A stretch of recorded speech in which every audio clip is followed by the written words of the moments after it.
so our next question on the list is another merged one. It comes from Filter Green for All and also from FAAT in France. So Myrtle, the floor is yours. Thank you. Thanks very much. There's increased concern over police brutality and human rights violations by law enforcement across the world.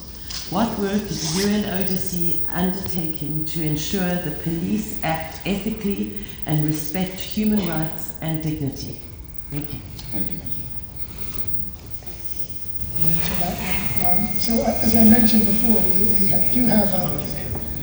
we do have a part of our organization that specifically focuses on working with police. So we have specific programs where we are looking, for example, at revising legislation, revising internal systems, and working with police to reform, and all of that, within the norms and standards of the UN, including there's a UN Code of Conduct for law enforcement officials and basic principles of the use of force and firearms. So we implement those. Those are quite standard parts of our work.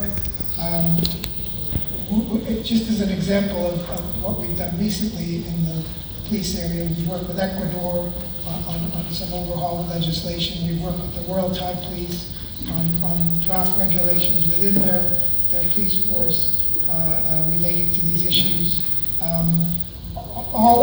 We provide strategic advice and organizational advice, to some police departments, even if we're not working with them, on whole-scale programs, but always with human rights-based, inclusive, and representative policing and gender-sensitive.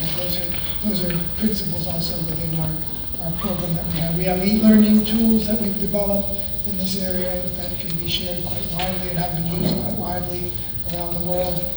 And one of the areas that we're focusing on also is very specific parts of policing, like interviewing, for example.